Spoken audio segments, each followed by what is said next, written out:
demanding more, breaking into the "we want Dart" chants. Never want to hear that 3 games in. It sounded like their head coach, though, Brian Dable, isn't against making the quarterback switch. Listen to this. We're working through, all personnel decisions, and we'll do that over the next few days. You're not saying Russ is the starter, right? You're saying you're still working through that? Yeah, we're doing what we normally do, which is watch the tape. We're just watching it with the players right now. When you say what you normally do, most Monday afternoons, you know who your quarterback's going to be the upcoming week if everyone's healthy, though. It just seems a little different, your responses. Yeah, well, look, we're going through the tape right now. We're evaluating everything. So quarterback change is on the table. I'd say we're evaluating everything. Keep pushing. You'll get closer and closer to the answer. Wilson has a 34 quarterback rating this season. That's only ahead of rookie Cam Ward and first-year starter J.J. McCarthy. Plus, Wilson recorded his first game with 0 passing touchdowns and multiple interceptions since the 2022 season in Sunday's loss against the Chiefs. I think we all know that's not very good. So now, Jackson Dart waiting in the wings would now, with the Chargers on the horizon, who are 3-0 as we all know, be a good time to start the young rook, can't he? Well, yeah. I mean, if your quarterback and Russell Wilson is giving you rookie mistakes, why not put the rookie quarterback out there that represents your future at the position and let him get on-the-job training? Because what you're getting from Russell Wilson is absolutely egregious. It's unacceptable. And Stephen A. brought up the point about the Russell Wilson losing streak, 9 straight games. He doesn't represent a lot of hope for the Giants fans or the players in that locker room in terms of giving them a chance to be competitive against the LA Chargers, which is in the conversation for best teams in all of football. Russell Wilson has been bad. The interceptions in the game against the Chiefs, absolutely egregious. Throwing the ball out of the back of the end zone on 4th down at the end of the game, goal to go when you gotta have points, absolutely egregious. What we saw in the first game against the Commanders, the 2 goal-to-go sequences, where you only come away with 3 points total.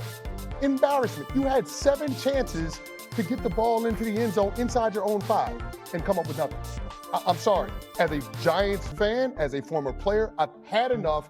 It's time to put Jackson Dart in the game. And damn it, if you didn't think he was ready to play, then he shouldn't be your number 2 quarterback, because we all know that guy is just a 1 hit away from being in the game. Listen, if you watch the Netflix series, The Gambler, about the Cowboys and Jerry Jones, Michael Irvin stole the show. He was absolutely hilarious. One of my favorite segments is when Troy Aikman gets hurt. Steve Berline comes in, and Michael Irvin says to him, "Give me the ball. You want to stay in the league? You want to keep your job? Give me the ball." I say, And what he do? You want to stay in the league? He got him the ball. You want to stay in the league? Give me the ball, right? You know what I'm saying?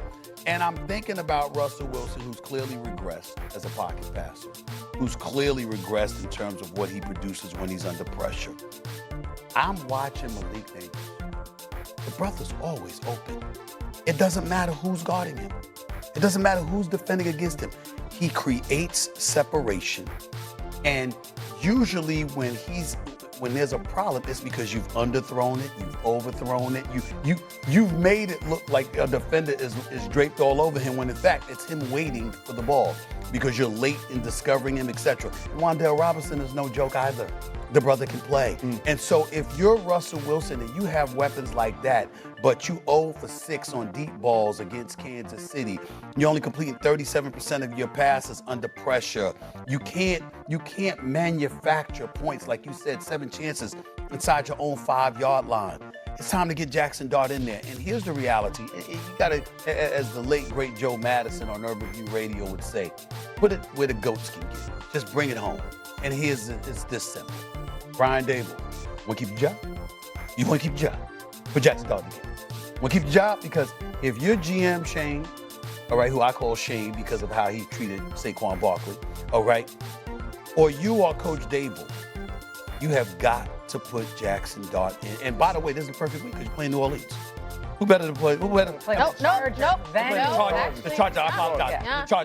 The Chargers, then New Orleans, Orleans, yeah. right? So I'm saying to you, you have to get him in there, because if you're Brian Dable and Shane, you may not have a job in a few weeks. Seriously. And by the way, the Giants as an organization, you've been horrible. Since 2011, when they won the Super Bowl, I don't know if you can definitively say there's a worse organization in all of football than the New York Giants. And think about it. Somebody would bring up the Jacksonville Jaguars. At least they went to the AFC Championship game in 2017. What have the Giants done? They had one playoff birthday debut year with Daniel Jones. Outside of that, that's it. They've been horrible.